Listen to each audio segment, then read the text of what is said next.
Hi all. पुन्हा एकदा स्वागत आहे तुमचं माझ्या यूट्यूब चॅनलवर. गेल्या व्हिडिओमध्ये जसं मी तुम्हाला सांगितलेलं की मी माझे एक्सपिरियन्स आहे ते तुमच्यासोबत शेअर करत जाणार आहे. मी या व्हिडिओमध्ये तुमच्यासोबत माझा बाईकचा ओनरशिप रिव्ह्यू शेअर करणार आहे. माझ्याकडे आहे R15M व्हेरियंट V4, जो मी जानेवारी 2024मध्ये घेतलेला आहे. या जानेवारीमध्ये त्याला ऑलमोस्ट 2 वर्षे कंप्लीट झालेले आहेत. या 2 वर्षामध्ये मी ऑलमोस्ट 20,000 किलोमीटर बाईक आमची चालवलेली आहे. मला थोडाफार अंदाज आलेला आहे की जी बाईक आहे ती कशी आहे आणि माझा जो ओव्हरऑल एक्सपिरियन्स आहे तो मी तुम्हाला सांगू शकतो. थोडेसे बेसिक डिटेल्स मी सांगतो. R15 जी आहे ती 155 CC इंजिनसोबत येते. सिंगल सिलेंडर आहे आणि ते लिक्विड कूल इंजिन आहे. त्याच्यानंतर त्याच्यामध्ये जे ब्रेकिंग आहे ते ड्युअल चॅनल ABSचं ब्रेकिंग आहे. जी लाईट आहे ती LED लाईट्स आहेत. आणि त्याच्यानंतर जो तुमचा कन्सोल आहे तो M व्हेरियंटमध्ये हा फुल्ली डिजिटल जो कलरफुल डिस्प्ले तो आहे. बाकी व्हेरियंट जे लोअर व्हेरियंट आहे त्याच्यामध्ये आपला जो नेगेटिव्ह डिस्प्ले असतो ब्लॅक अँड व्हाईट कलरमध्ये असतो ना, तो त्या टाईपमध्ये आहे. त्याच्यानंतर सांगायचं झालं तर आपला जो ग्राउंड क्लिअरन्स आहे बाईकचा तो 170 mm आहे, जो म्हणजे चांगला आहे. तुम्ही जर खड्ड्याबिड्ड्यामध्ये गाडी काढली तर तो गाडी खालतून लागायचे चान्सेस खूप कमी आहेत. मी आतापर्यंत जेवढी गाडी चालवली ना त्याच्यामध्ये मुश्किलीने 2 वेळा गाडी फक्त खालती टच झाली असेल, ते पण ओव्हरवेट असल्यामुळे. बाईकची आपली जी सीट हाईट आहे ती 815 mm आहे. माझ्या भावाची हाईट आहे काहीतरी 5.6 फूट. तो गाडीवर बसल्यावर त्याचे पाय ऑलमोस्ट फ्लॅट होऊन जातात. माझी थोडीशी कमी आहे, 5.4 आहे मी टिपटोवर असतो बाईकवर. जरी टिपटो असेल तरी बाईक ही खूप लाईटवेट आहे. फक्त 140 kgची बाईक आहे. खूप लाईटवेट असल्यामुळे त्या बाईकला मॅन्युअर करणं म्हणजे कंट्रोल करणं खूप इझी पडतं. मी जवळपास पनवेल ते ऐरोली अपडाऊन करतो. ऑलमोस्ट 80 ते 85 किलोमीटर माझं अपडाऊन असतं. त्या रेंजमध्ये मी गाडी चालवतो. मला मेजॉरिटी टाईम मी हायवेवर गाडी चालवत असतो आणि थोडंफार 20% जर 80 किलोमीटर गाडी चालवतो तर त्याच्यामध्ये हार्डली 20 किंवा 15 ते 20 किलोमीटर मी सिटीमध्ये गाडी चालवतो. जेव्हा मी सिटीमध्ये गाडी चालवतो तेव्हा पण मला कधी पॉवर कमी असल्याचं फील नाही झालं. आणि हायवेमध्ये जर मी गाडी चालवतो तेव्हा पण मला कधी असं नाही वाटलं की गाडीमध्ये पॉवर कमी आहे. जेवढी गरज आहे तेवढी पॉवर आहे त्या गाडीमध्ये. आणि ज्यावेळी असं वाटतं की आपल्याला ओव्हरटेक करायचं आहे, सरळ एक गिअर डाऊन करायचं आणि गाडीला रेस द्यायचा. गाडीचा रेंज ऑलमोस्ट 10,000 RPM पर्यंत आहे. त्याच्यामुळे तुम्ही जसं गिअर डाऊन करता आणि रेस देता ती गाडी झोप करून अशी पळायला सुरू करते. येस, हा एक गाडीचा खूप चांगला पॉईंट आहे. त्याच्यानंतर आलं आपलं जे गाडीचा कम्फर्ट आहे.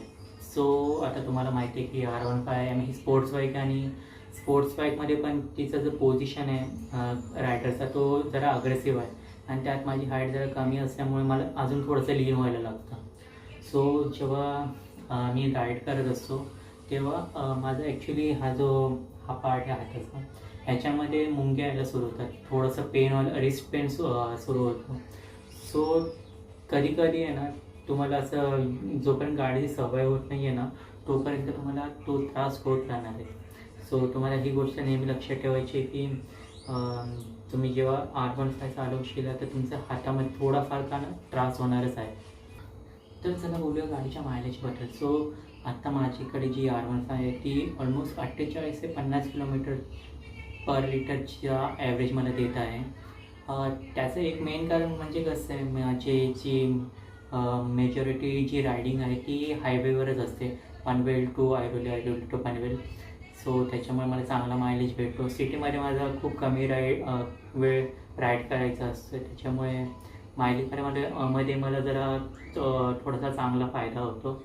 त्याच्यानंतर अजून 2 कारणं म्हणजे गाडी 155 CCची आहे, म्हणजे जास्त मोठं पॉवरफुल इंजिन नाही, छोटंच इंजिन आहे. त्याच्यामुळे जेव्हा आपण नॉर्मल गाडी चालवतो 80-90च्या स्पीडमध्ये तेव्हा ती ऑलमोस्ट इकॉनॉमी मोडवर चालत असते. त्याच्यामध्ये जास्त आपल्याला मायलेज भेटतो. पण गाडीमध्ये आहे VVA टेक्नॉलॉजी. व्हेरिएशन व्हॉल्व्ह ॲक्च्युएशन, ज्याच्यामध्ये काय होतं, जेव्हा पण तुमची गाडी 60,000 RPMच्या वरती जशी जाते ना, हे आपलं VVA ॲक्टिवेट होऊन जातं आणि त्याच्यामुळे काय होतं, आपल्या गाडीला जे ॲक्च्युअल स्पोर्टवालं परफॉर्मन्सची गरज असते ती इंजिन आपल्याला द्यायला सुरू करतं. आणि जसं 60,000 RPMच्या वरती जेव्हा आपली गाडी जाते तेव्हा आपली गाडी चूक करून पळायला सुरू करते. सो जेव्हा आपलं कसं बोलायचं की जेव्हा आपल्याला गरज आहे तेव्हा आपल्याला गाडी स्पीड पण देते, परफॉर्मन्स पण देतो, आणि जेव्हा गरज नाही तेव्हा ते आपल्या एकदम नॉर्मल छोट्या इंजिनवाल्या गाडीसारखं चालत असते. सो जेव्हा गरज आहे तेव्हा इकॉनॉमी आणि जेव्हा गरज आहे तेव्हा पॉवर, दोन्ही पण गोष्टी आपली R15 देण्याचा प्रयत्न करते. गाडीमध्ये जो फ्रंटवाला सस्पेन्शन आहे त्याच्यामध्ये ड्युअल फोक सस्पेन्शन आहे, आणि जो मध्ये आहे किंवा बॅक साईडला जो सस्पेन्शन दिला आहे तो मोनोक्रोम सस्पेन्शन दिलेला आहे. मोनोक्रोम नाही, मोनोशॉक मलाच नाही लक्षात येतं कोणतं आहे. सो तिथे सिंगल एक आपला सस्पेन्शन आहे आणि पुढे ते डबल सस्पेन्शन आहे. सो खड्ड्यामधून गाडी कशी परफॉर्म करते, जेव्हा तुम्ही सिंगल ॲज अ रायडर चालवता ना तेव्हा तुम्हाला ते खड्डे इतके जाणवत नाही आहे, पण सिन्स तुमची पोझिशनच अग्रेसिव्ह आहे त्याच्यामुळे ते खड्डे तुमच्या हातावर आणि तुम्हाला कधी कधी पाठीवरती जाणवतात. पण तेच जेव्हा ना तुम्ही पिलियनसोबत राईड करता तर फॉर सम रिझन काही कारणामुळे ते जेव्हा तुम्ही खड्ड्यातून गाडी घालता ना, जे छोटे छोटे खड्डे असतात ते खड्डे जाणवत नाही तुम्ही जेव्हा डबल सीट गाडी चालवता तेव्हा. सो हा एक पॉईंट चांगला आहे. तर चला बोलूया आपला सर्व्हिसिंगबद्दल. सो स्टार्टिंगचे जे पहिले 3 सर्व्हिसेस असतात ते फ्री त्याच्यामध्ये लेबर फ्री असतं, आणि बाकी लेबर चार्जेस सोडले तर आम्ही जेव्हा पहिलं जे आपलं हे केलेलं मेंटेनन्स केलेलं, सर्व्हिसिंग केलेली, त्यावेळी आमचं काहीतरी 1200 का 1500 रुपये गेलेले, ते पण लेबर चार्जेस सोडून. सो आम्ही काय केलं की त्या पहिली सर्व्हिस आम्ही ऑथराईज सर्व्हिस सेंटरमधून केली, पण त्याच्यानंतर जे पण सर्व्हिसेस आहेत आम्ही लोकल शॉपमधूनच करायला सुरू केली, ज्याच्यामध्ये आमचं जे कूलंट आहे ते आम्ही चेंज करतो आणि आपलं जे ऑइल फिल्टर आहे ते आम्ही किंवा इंजिन ऑइल ते चेंज करतो. सो आमचं कसं, आम्ही बाहेर लोकल शॉपमध्ये करत असल्यामुळे आमचं 1000च्या आतमध्येच जी सर्व्हिसिंग आहे ती होऊन जाते. पहिली सर्व्हिसिंग तुमची 1000 किलोमीटरवर होते, दुसरी 3000, त्याच्यानंतर 5000, आणि त्याच्यानंतर मग तुम्ही 5,000 किलोमीटरवर तुमची सर्व्हिसिंग करत असता. सो आम्ही आत्ता तरी सध्या बाहेरूनच सर्व्हिसिंग करतो, आणि ॲक्च्युली गाडी मेंटेन करायला जास्त खिशावर जास्त ओझं नाही टाकलं. आपलं लो बजेट मेंटेनन्स हा गाडीमध्ये आहे. त्याच्यानंतर झाले पार्ट्स. तर या गाडीचे जे इंजिनचे पार्ट्स आहेत ते पण जास्त महाग नाही आहेत. आमचं जो आत्तापर्यंत आम्ही ह्याचं चेन स्प्रॉकेट चेंज केलेलं आहे 17,000 किलोमीटरवर. सो आणि त्याच्यानंतर ब्रेक पॅड चेंज केलेला आहे, दोन्ही पण आम्ही एकसाथ चेंज केलेले, आणि जवळपास 5,000-5,500मध्ये आमचे म्हणजे तिन्ही पण गोष्टी चेंज केलेल्या. चेन स्प्रॉकेट, पुढचा ब्रेक आणि मागचा ब्रेक, या तिन्ही गोष्टी आम्ही एकत्र चेंज केल्या. तो 5,500मध्ये ते सगळं चेंज झालेलं. त्याच्यानंतर एकदा एअर फिल्टर चेंज झाला. आता एअर फिल्टरवरून आठवलं, आम्ही जेव्हा आमची गाडीचं एअर फिल्टर खराब झालेलं त्यामुळे त्याच्या इम्पॅक्ट असं झालेलं की गाडीचं इंजिन आहे ना खूप जास्त लोड घ्यायला लागलेला, आणि जास्त लोड घेतल्यामुळे गाडीचा जो मायलेज आहे तो 48-50वरून डायरेक्ट 30-32वर ड्रॉप झाला.